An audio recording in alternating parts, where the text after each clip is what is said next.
Urabona rero hano ni nk'isoko rya downtown, hano niho haba hari ibicuruzwa byose byinshi cyane, niho abacuruzi benshi baba bari. Murabona ko hari hameze neza mu kanya, ariko murabona ko abantu batangiye kujya kwitegura gukuramo ibintu byabo, kuko bamaze guhabwa amakuru y'uko naho hari mu hantu hagiye kuraswa aka kanya. Urabona abacuruzi batangiye gusohora ibintu byabo. Iyi rero ni gospel world music, njyewe unyite Spa, ubundi wihorere, hanyuma subscribe mbere cyane, comment and share.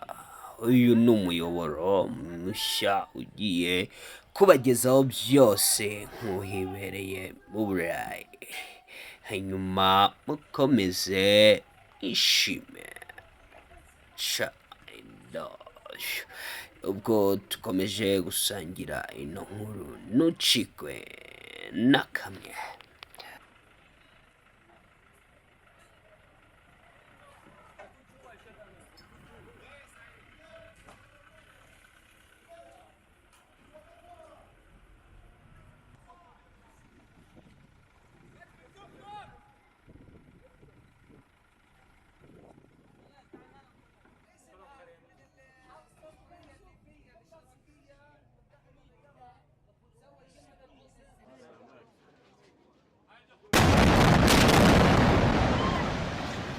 Aha niho twacururizaga, murabona dore ibihabaye rwose, ibintu byakomeye.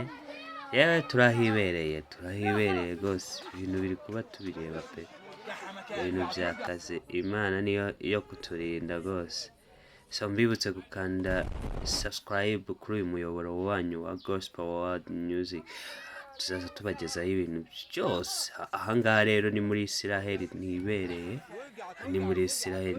ibintu byakaze, usibye ko twebwe ahantu turi nta kibazo cyari cyatugeraho, turi amahoro. Ariko murabona ahangaha hamaze gusenyuka, bari kubwira abantu ngo mwigireyo.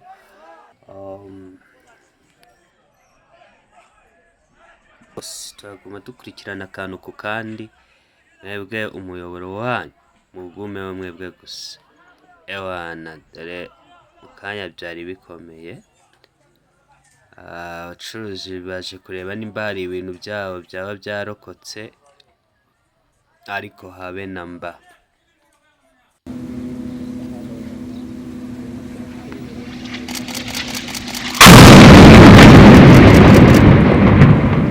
استطلاع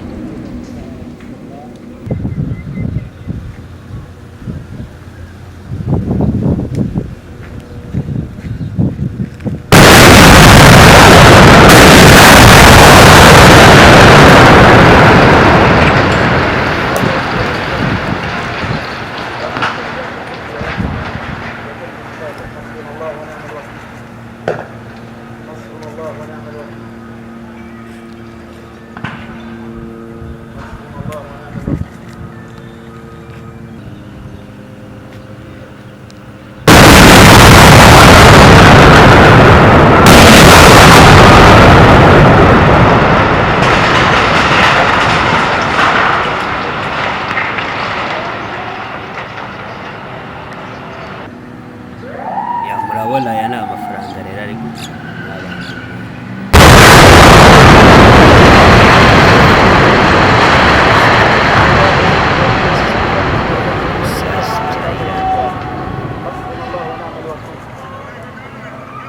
Turakomeza tubihera amakuru.